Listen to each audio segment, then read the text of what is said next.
दोस्तों नमस्कार, साथियों, मित्रों। आप सब इस वक्त बहुत कंजस्टेड बस्ती का एक बहुत वास्ट व्यू देख रहे हैं। ये है तोपशेर खानिया पटोली पलोड़ा वाली बस्ती। और मैं इस तरफ थोड़ा सा नज़र डालूं जहां वैष्णो माता देवी के त्रिकुटा पर्वत दिखाई देता है। और लास्ट दूर में मुझे कोर्ट हाई कोर्ट की बिल्डिंग नज़र आ रही है, सरवाल न्यू प्लाट। फिर थोड़ा और दाईं आए तो गवर्नमेंट हॉस्पिटल सरवाल है। फिर धीरे धीरे करते हुए रिहाड़ी रोड। और मैं बिल्कुल पूर्व की दिशा में जहां सूर्य देवता बिल्कुल उजागर हो रहे हैं। नमस्कार सूर्य देवता को भी। और थोड़ा सा दाईं ओर मेरे चलते हुए बिल्कुल दूर सामने जीएमसी मेडिकल कॉलेज की वो बिल्डिंग। और फिर और थोड़ा एजुकेशन बोर्ड, राजपुरा, शक्ति नगर। दक्षिण में चले जाएं तो लास्ट नूर रोड।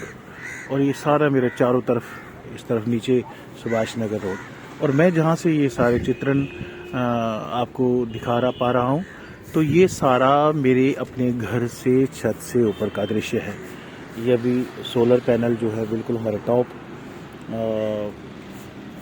छत पर बिल्कुल अभी लगे। और दूसरा ये पैनल जो है वो साथ में ये भी कल इंस्टॉल हुआ। 5-5 केवी के 2 इंस्टॉल करवाए हैं और इसी छत पर हैं।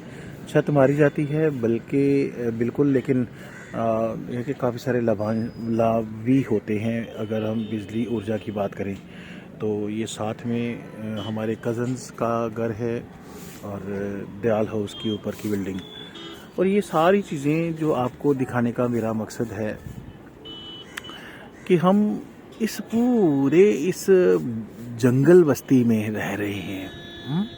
अब जरा देखें, गौर करें कि हर और इतनी हमें ग्रीनरी नहीं दिखाई दे रही जितना हमें ये जो फैलाव दुनिया का, ये बस्तियां, मकान और लोग पेड़ काट काट कर अपनी जगह को मतलब परिवर्तित करते चले आ रहे हैं।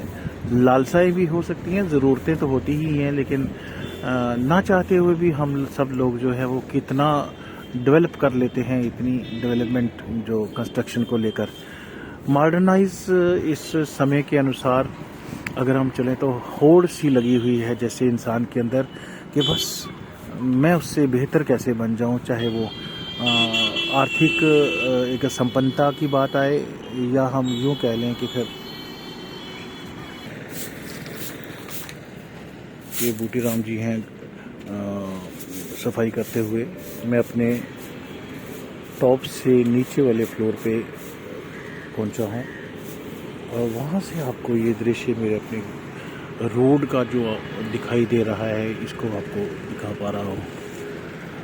नीचे बच्चे जो हैं वो स्कूलों में जाने के लिए अपनी गाड़ियों का इंतज़ार करते हुए बहुत प्यारे से दृश्य लगते हैं जब हम स्कूल रोज़मर्रा की इस ज़िंदगी में अपने आप को निहारते हैं, देखते हैं।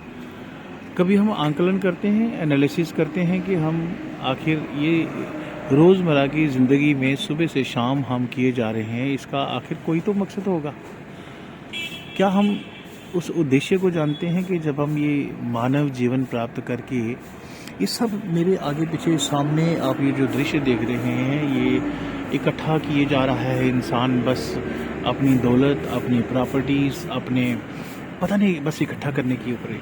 मेरे सामने एक कौवा उड़ता हुआ जा रहा है, एक और भी बहुत सारे परिंदे।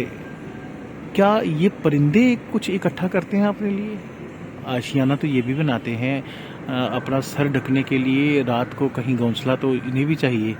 लेकिन क्या ये उस लेवल की चीज़ें इकट्ठा करते हैं? राशन, पानी, कपड़े, रोटी कपड़ा और मकान के तहत ये सारी जितनी हमारी ज़रूरियात इंसान जो पूरी करता है अपने लिए इकट्ठा करके, और फिर एक दिन 100-50 साल की ज़िंदगी जीने के बाद वहीं छोड़ के चला जाता है खाली हाथ, ना कुछ लेके आया ना कुछ।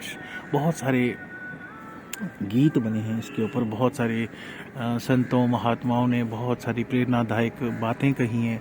बहुत सारे राजाओं महाराजाओं ने अपने हाथ खाली करके जाते हुए संसार को संदेश दिए हैं कि भाई ये जो हो रहा है हम गलत कर रहे हैं, ये कुछ प्रकृति के विरुद्ध है। परमानेंट स्थायी तो कुछ भी नहीं यहाँ पर, तो फिर हम किसके लिए सारा कुछ इकट्ठा कर पा रहे हैं, किए जा रहे हैं। बहुत सारे गहरे संदेश मिलते हैं इसमें। सबसे प्रथम जानने की शायद ज़रूरत ये है कि हम अपने आप को पहचानें कि हम कौन हैं, आखिर हमारा अस्तित्व क्या है, हम हैं कौन, कहाँ से आए हैं और कहाँ हमें जाना है। क्या हम जान पाए हैं आज तक ये रहस्य क्या है, इस धरती का रहस्य, इस संसार का रहस्य। 3 लोग संसार में हम सभी रह रहे हैं, तो इसका रहस्य आखिर है क्या? कौन बताएगा? कहाँ से पता चलेगा हमें इस सब का रहस्य? हमने बड़े बड़े वेद, पुराण, उपनिषद, शास्त्र, बड़े बड़े महापुरुषों से सुना और महाभारत और रामायण की कथाएं सुनी। हिंदू, मुस्लिम, सिख, ईसाई के अपने अपने धर्मों के अनुसार जो उनके ग्रंथ हैं, है ना, तो बहुत सारी इन ऐसी रिसोर्सेज से हमने सुना ज़रूर कि भाई ये संसार जो है वो रचा गया इस तरीके से या किसी और प्रकार से। सब अपने अपने कथाएं और कहानियाँ इस संदर्भ में हम सबके सामने रखते हैं। हर वेद पुराण अपने आप को जस्टिफाई कर रहा है, हर ग्रंथ अपने आप को जस्टिफाई कर रहा है। भगवान श्री कृष्ण ने भी गीता में तो स्पष्ट कर ही दिया था कि क्यों व्यर्थ चिंता करते हो, किससे व्यर्थ डरते हो, कौन तुम्हें मार सकता है। आत्मा ना पैदा होती है न मरती, ये तो अजर अमर अविनाशी है। तुम्हारा क्या गया जो तुम रो रहे हो, तुम क्या लाए थे जो तुमने खो दिया। जो लिया यहीं से लिया, जो दिया यहीं पर दिया। जो आज तुम्हारा है कल किसी और का था, परसों किसी और का होगा। बस यही प्रसन्नता तुम्हारे दुखों का मूल कारण है कि तुम इसे अपना समझकर मग्न हो रहे हो। ऐसे ही इतने प्यारे प्यारे संदेश सुनने और समझने के बाद भी हम फिर उसी रैट रेस में क्यों लग जाते हैं, ये एक सोचने का विषय है। ये तो वो बात हो गई ना कि जैसे हमने परमानेंट तौर पर इस संसार में रहना है, जैसे हमने कभी मृत्यु को प्राप्त होना ही नहीं है। और जबकि तिल तिल करके मरता हुआ इस शरीर को हम रोजाना देखते चले आ रहे हैं। हम लगातार देख रहे हैं कि ये शरीर भी तिल तिल करके मर रहा है और इस रैट रेस में हम कहीं भी बाजी जो है किसी भी प्रकार से जीत नहीं सकते। तो दोस्तों फिर आखिर रहस्य क्या है, सच क्या है? उसी सत्य का भेद जानने के लिए मुझे भी अंदर से एक प्रेरणा जैसे मिली कि चलो आपसे बात तो की जाए। बस आपके साथ बातचीत करने का ही सिलसिला प्रारंभ करने के लिए मैंने ये सारा एक इनिशिएटिव लिया और बस सुबह अपने छत पर खड़े होकर कुछ आपसे बातचीत करना प्रारंभ किया। ये बातचीत का सिलसिला मैं चाहता हूँ कि बस लगातार आपसे रोज़ाना सत्य को लेकर, सत्य के भेद को लेकर आपको जागरूक करने को, प्रेरित करने के लिए बस कि हम सब मिलकर जागरूक हो जाएं कि आखिर इस संसार का रहस्य है क्या, कहाँ से पता चलेगा, कौन बताएगा? कोई तो संपूर्ण शक्ति है ना जो इस पूरे संसार कायनात को चला रही है ना। हिंदू, मुस्लिम, सिख, ईसाई धर्म, शास्त्र क्या बोलते हैं, अपने अपने इष्ट गुरुआदेव, सभी धर्मों के रिसोर्सेज, ब्रह्मा, विष्णु, महेश, आदिशक्ति माता, इवन एक ओंकार काल भगवान भी, जो निराकार निरंजन भगवान त्रिलोकी पति हैं। पूरे संसार का मतलब संचालन ही लगभग उनके पास है। वो भी किसी को नतमस्तक होते हुए दिखाई देते हैं। किसे? इसका मतलब कोई और, एक और शक्ति, एक ताकत है जो पूरी उस सृष्टि कायनात को एक हिडन रूप से संचालित करती चली आ रही है। बस उस शक्ति, उस ताकत को जानना ही हमारा, उस कॉन्शियस पावर को हम जो कभी मतलब नष्ट नहीं होती। हम काल भगवान की बात करें, निरंकार निरंजन जो त्रिलोकपति नाथ हैं, देवी, तमाम देवी देवता, ब्रह्मा विष्णु महेश से सारी सृष्टि, इस भौतिक संसार के अंदर हर चीज तो नाशवान है, सब खत्म होने वाला है ना। तो जब ये सब खत्म होने वाला है तो सच कैसे हो सकता है? सच तो वो चीज होती है जो अजर अमर अविनाशी है। सभी ने इस आत्मा को अजर अमर अविनाशी कहा है ना, कि जब हम इस शरीर को पंच तत्वों में विलीन होकर प्राण तजते वक्त विलीन हो जाएगा, नष्ट हो जाएगा, तो आत्मा तो निकल जाती है जो कभी मरती जमती सड़ती गलती भी नहीं है, नष्ट होती ही नहीं है। तो जो चीज नष्ट ना हो वही तो सत्य हो सकती है। ये शरीर तो सत्य कदापि हो ही नहीं सकता।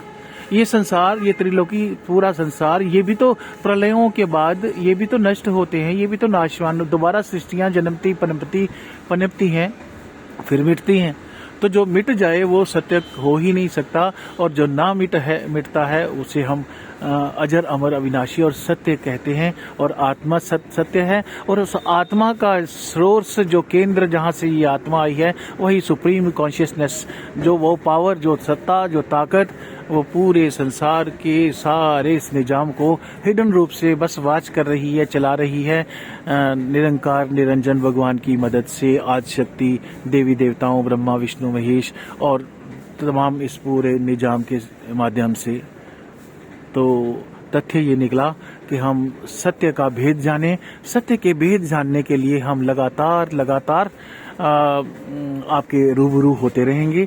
आज का ये अंक सिर्फ केवल एक इंट्रोडक्शन देने का था, एक मात्र आपको रूबरू इससे करवाना था कि ये संसार जहां हम जी पा रहे हैं, जहां हम रह रहे हैं, जहां हम रोजमर्रा की जिंदगी में एक एक दिन करके अपने जिंदगी बस यूं ही बिताई जा रहे हैं। चली जा रही है उम्र धीरे धीरे, चली जा रही है उम्र धीरे धीरे, आठों पहर बस यूं ही धीरे धीरे।